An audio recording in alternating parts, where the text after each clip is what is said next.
নমস্কার বন্ধুরা, অ্যাস্ট্রোসেজে আপনাদের সবাইকে স্বাগত জানাই একটা নতুন ভিডিওর সাথে।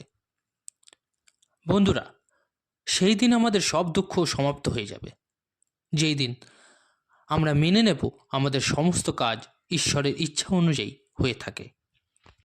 থাম্বনেলে আপনারা দেখেই নিয়েছেন, যার জন্য এতদিন ওয়েট করছিলেন সেই সময় এসে গেছে অবশেষে। মকর রাশির মানুষদের অধীর আগ্রহ ছিল এই সময়টার। আজকের এই ভিডিও মকর রাশির মানুষদের জন্য খুবই ইম্পর্টেন্ট। শনিদেবের সাড়ে সাতিকে নিয়ে আজকের আলোচনা। বিগত 7.5 বছর ধরে মকর রাশির ব্যক্তিরা শনির সাড়ে সাতি নিয়ে সমস্যায় জর্জরিত, কিন্তু 29শে মার্চ 2025 থেকে মকর রাশির মানুষেরা সাড়ে সাতি থেকে মুক্ত হয়ে যাবেন। তো কি বিশেষ হবে মকর রাশিদের জন্য? বন্ধুরা, আমাদের সৌরমণ্ডলে পরিবারে একমাত্র একটা গ্রহ শনিদেব, যাকে সাড়ে সাতি বা ঢাইয়ার অধিকার দেয়া হয়েছে। এই অধিকার অন্য কারো কাছে নেই, কারণ শনিদেব কর্মের কারক, ন্যায়ের দেবতা। শনিদেব কলিযুগের দণ্ডাধিকারী। কর্ম অনুযায়ী শনিদেব আমাদের দণ্ড দিয়ে থাকেন। শনিদেব আমাদের পরীক্ষা করে, পরখ করে।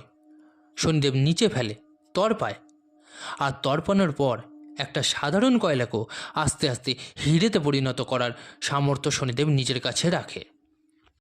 শনিদেব ধৈর্যের কারক মানা হয়। বিপত্তিতেই আমরা বুঝতে পারি আমাদের ভেতরে কতটা ধৈর্য আছে, আমাদের বন্ধুরা কতটা আসল বা নকল, আমাদের স্ত্রীর চরিত্র কতটা সত্যি বা মিথ্যে। এইসবই শনিদেব দেখায় আমাদের। শনিদেবের সাড়ে সাতি আসে কেন, প্রশ্নটা এখন। এটা আসে ব্যক্তির ধৈর্যের পরীক্ষা নিতে, ব্যক্তিকে পরখ করতে, পরীক্ষা নিতে, আর দুনিয়াদারির অনুভব করাতে। এই দুনিয়াতে কে আপন আর কে পর, কে আমাদের দুঃখের সময় সাথ দেয় আর কে ছেড়ে দেয়, এইসব দেখানোর জন্যই শনির সাড়ে সাতি বা ঢাইয়া সময় সময় আসতে থাকে। আপনারা যারা নিজের বাচ্চাদের প্রেডিকশান করাতে চাইছেন, তারা অবশ্যই আমার টেলিগ্রাম চ্যানেল জয়েন করে নেবেন। লিঙ্কটা ভিডিওর ডিসক্রিপশানে পেয়ে যাবেন। আর যে সকল বন্ধুরা নিজেদের রেমেডিস বা প্রতিকারের জন্য স্টোন ব্যবহার করতে চাইছেন, তারা এই ভিডিওর ডিসক্রিপশানে আরেকটি লিঙ্ক দেওয়া থাকবে, একবার চেক করে নেবেন। নেওয়া না নেওয়াটা সম্পূর্ণ আপনার ওপর, কিন্তু আমি কী ধরনের জিনিস আপনাদের ব্যবহার করতে বলছি ওখানে গেলে একবার বুঝতে পারবেন। এবার মূল আলোচনায় ফিরি। বন্ধুরা, মকর রাশিদের শনি সাড়ে সাতি বিগত 7.5 বছর ধরে চলছে। 29শে মার্চ 2025 মকর রাশিরা সাড়ে সাতি থেকে মুক্ত হয়ে যাবে। এই সাড়ে সাতিটা হয় কি আসলে? শনিদেব গোচরগত ভ্রমণ করার সময় আমাদের জন্মরাশি থেকে, মানে চন্দ্র থেকে দ্বাদশ ভাব, লগ্ন ভাব আর দ্বিতীয় ভাবে ট্রানজিট করে। এই 7.5 বছর দুঃখের মানা হয়, কষ্টের মানা হয়, কারণ এই সময় শনিদেব আমাদের মজবুত করে, ধৈর্যের পরীক্ষা নেয়। এবার শনি সাড়ে সাতি মকর রাশিদের জন্য 29শে মার্চ 2025 সমাপ্ত হয়ে যাবে। শনিদেব এখন লগ্নেশ ও ধনেশ হয়ে ধনভাবে বিরাজমান। নিজের মূল ত্রিকোণ রাশি, সবথেকে প্রিয় রাশি কুম্ভ রাশিতে বিরাজমান।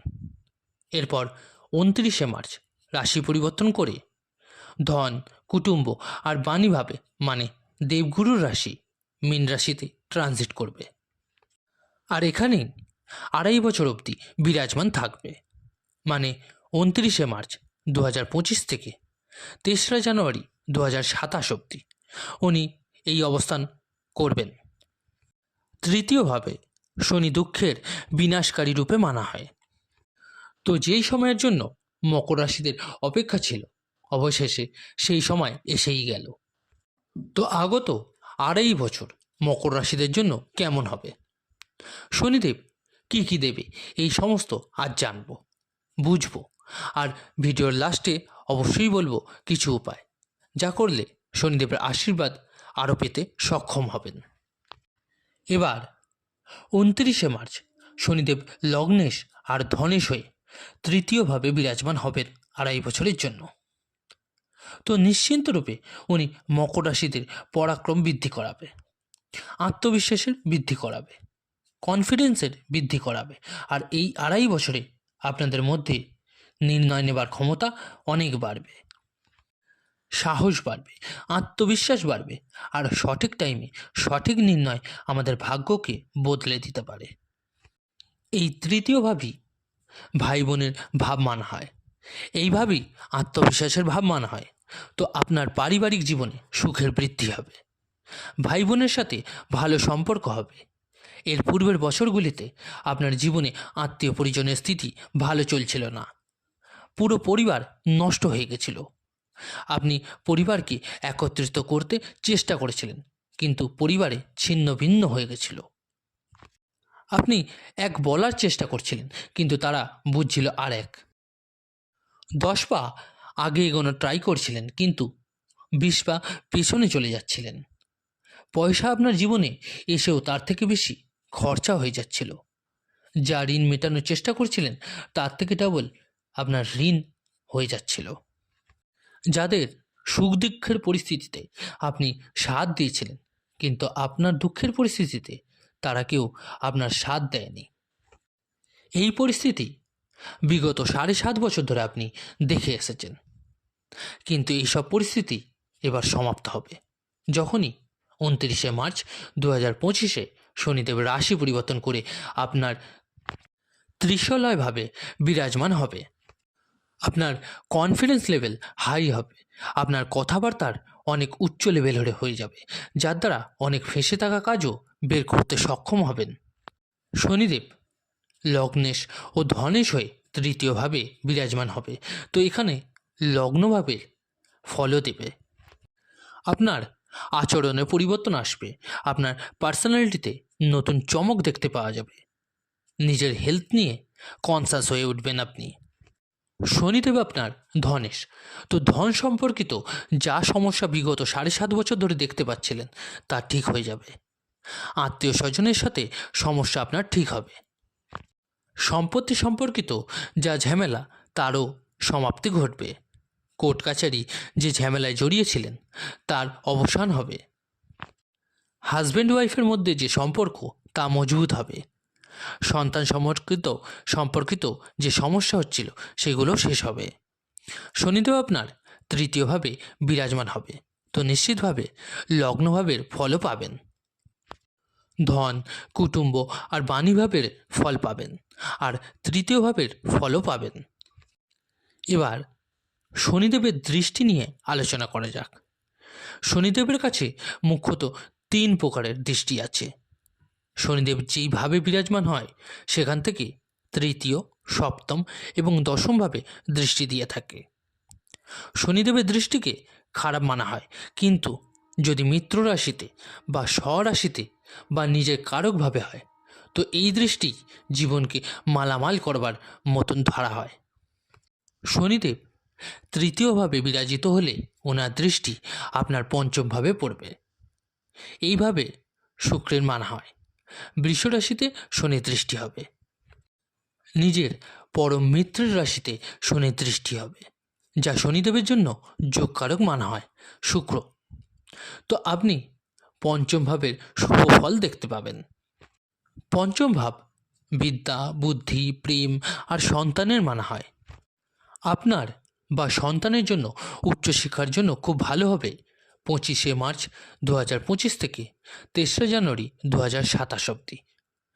অবিবাহিত থাকলে বিয়ের প্রস্তাব আসবে, কারোর সাথে প্রেম হতে পারে, যারা রিলেশনে আছেন তাদের বিয়ে হবার সম্ভাবনা আছে।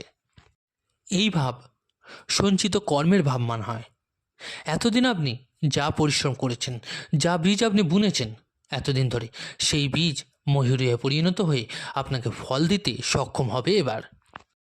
এই ভাব আকস্মিক ধন প্রাপ্তিরও মানা হয়।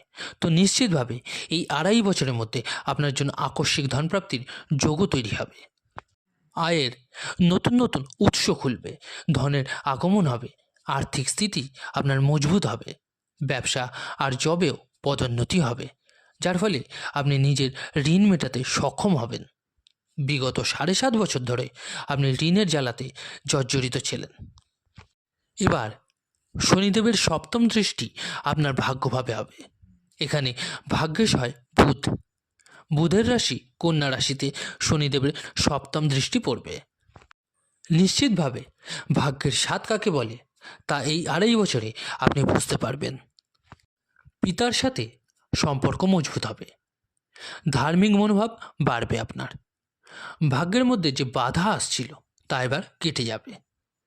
যে পরিশ্রম করেও ফল পাচ্ছিলেন না এত বছর ধরে, কিন্তু শনিদেব কর্মের কারক আর ভাগ্যভাবে দৃষ্টির ফলে ভাগ্য আর কর্ম মিলে আপনাকে সামনে এগিয়ে নিয়ে যেতে সাহায্য করবে। এবার শনিদেবের দশম দৃষ্টি আপনার দ্বাদশভাবে পড়বে। দেবগুরু বৃহস্পতির রাশি হবে। এত বছর আপনি ইনভেস্ট তো করেছেন কিন্তু তার রিটার্ন পাননি, কিন্তু এবার আপনি এই 2.5 বছরে সেই সব রিটার্নগুলি পাবেন। এই ভাব বেড প্লেজারেরও মানা হয়। তার মানে স্বামী স্ত্রীর মধ্যে সম্পর্ক ভালো হবে, কিন্তু আপনার নিজের ইগোকে ব্যালেন্স করে চলা আবশ্যক হবে। একে অপরের ভাবনাকে সম্মান করে যদি চলবেন তো শনিদেবের এই দশম দৃষ্টি আপনার জন্য লাভকারী হবে। এবার বলে দিই কী করবেন আপনি। শনিদেবের বীজমন্ত্র ওম প্রাম প্রিং প্রম স শনিশ্বরায় নমঃ রোজ 108 বার করে জপ করুন। গুরুজনদের কথা শুনুন বা সেবা করুন, আর এই 2.5 বছরে শিবের আরাধনা করুন। বন্ধুরা, কেমন লাগলো ভিডিওটা জানাতে ভুলবেন না অবশ্যই কমেন্ট করে। যদি ভালো লেগে থাকে লাইক ও শেয়ার করতে ভুলবেন না। আর যে সকল বন্ধুরা নতুন শুনছেন চ্যানেলটিকে অবশ্যই সাবস্ক্রাইব করে নেবেন। ধন্যবাদ।